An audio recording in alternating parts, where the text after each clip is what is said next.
What do you stand for? What do I stand for? Yes, what do you stand for? What is the underlying principle of truth that governs your life? Jesus Christ. Then how do you embody that, and how do you show that to your 1+ million people? And do they know that? I'd say some of them know that, but not everyone.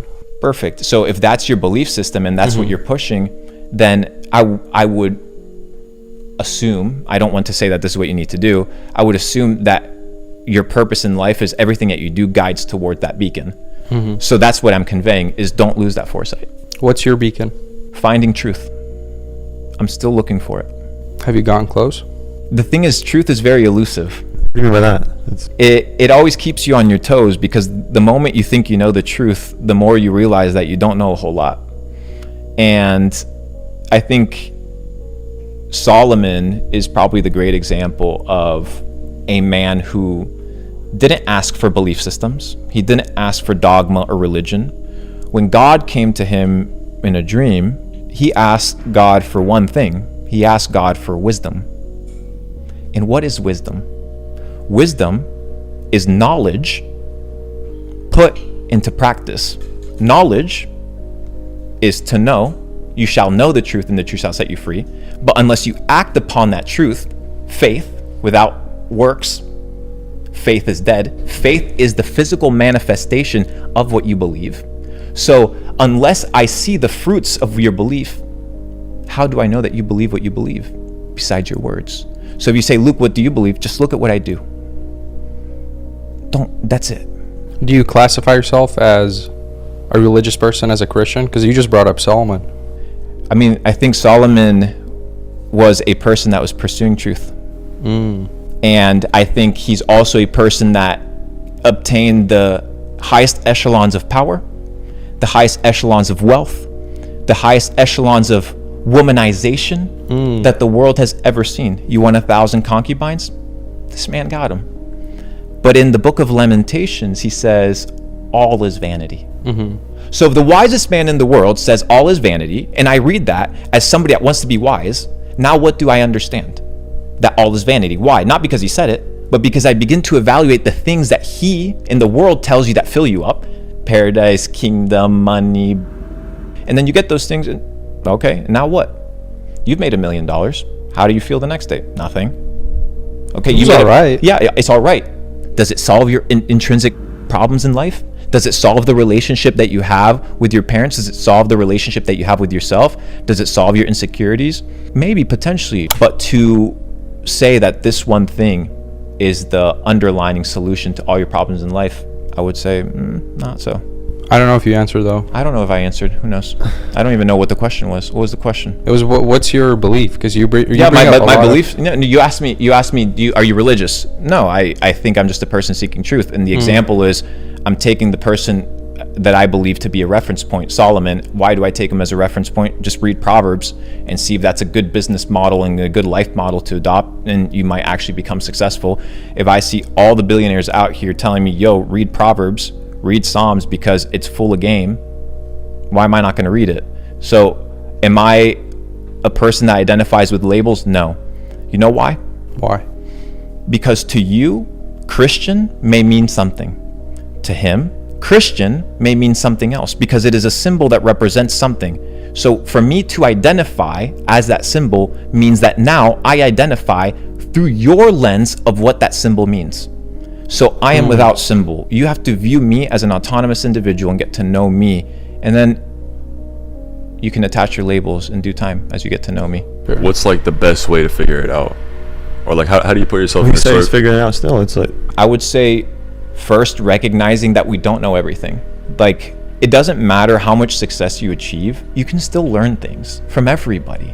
What to do, what not to do. So I would say curating a group of people that help you think. I think that's important.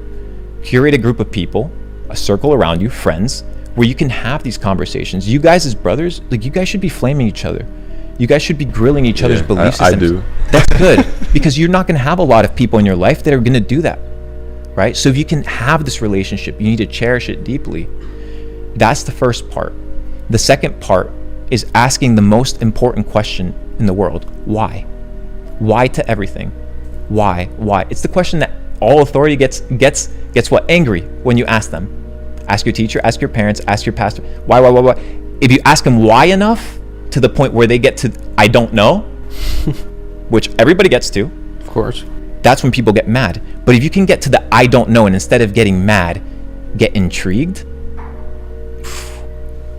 that is where you find truth, brother. Okay. Yeah, but how do you put yourself in a circle of people that you can trust and people that can, become the type of person that attracts individuals of caliber? I'm sitting with him here today. I don't know you, gentlemen, but hopefully we can build a relationship one day. I don't know him very well either, besides the couple videos of content that I've seen floating on the internet over the last couple years. The reason I'm sitting with him today here isn't because of this right now, but it's because of the seeds that he planted himself that are today being manifested. So he became the type of individual that I cared to contemplate and have a conversation with. And I don't have conversations with everybody. The point is, if you want to have winners around you, become the type of person that winners want to have around. A winner's not going to hang out with a loser, so become a winner. It only makes sense. If you want to have a beautiful girlfriend, you can't be out here doing things that individual wouldn't be attracted to. You need to do the things that are going to attract the circle that you want with you.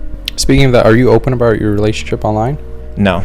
That's the only part that I don't talk about. Yeah. Not one bit? No, not one bit. We'll clip that part out. Okay. That's the only sanctity in my life, bro. Yeah. Okay, I respect that. Yeah.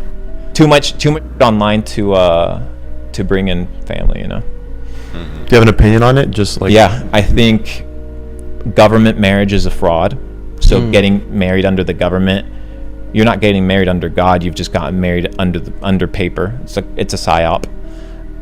I think getting married under God and faithfulness to one woman is my preference of life, and I think it's the best life. Why? For multiple reasons. Every time you sleep with a woman, you taint her, and she taints you, whether you like it or not. And I just refuse to be tainted by people or marked by people that I do not know. So I've only decided to know one person, and with that, I'm content. So you disagree with the Tate perspective of multiple wives and all of that? I mean, I wouldn't say it's a Tate perspective. I would say it's quite a global perspective of doing whatever you want.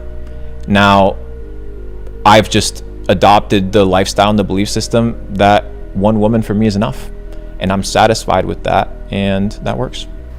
I respect that. Do you plan on having kids with that woman? Not right now. Ever? Not right now, because I think part of I know this may sound a little bit cliche, but I think there's plenty of kids out there that need parents, bro, already. I think I kind of have a passion towards adopting kids. There's too many kids out there that need parents. Yeah. What are you naming your first kid? What are you naming your first kid? That's interesting you say that. His name will be Spartacus. Spartacus. Why is that? Because Spartacus led a revolution to free the slaves. Yeah. And I guess my next question is it possible to get so far out of the matrix to the point where you like loop back around and get back into the matrix? Of course, brother. And the question, but the thing is, we're all in the matrix. You're never getting out of it, bro. You have a credit card, you're in the matrix. I just got one. You're watching my on TikTok, you're in the matrix. Are you out? No, bro. I'm trying to figure out how to play the game. Right. I did see you drinking tap water earlier, so that makes sense. Still in the matrix. You should sell some of these bottled by 12. White label. Hey, you want to dropship water bottles, bro? I might. The tap water brand. It actually is a good idea. But yeah, I don't plan on having kids. That's not my perspective. You plan to have kids? Yeah, I want to have a few, like 1 or 3. 1, 2, 3. Boys, girls. I'm gonna shoot for boys, but you're gonna shoot for boys. Is that no pun intended, or is that pun intended? Funny.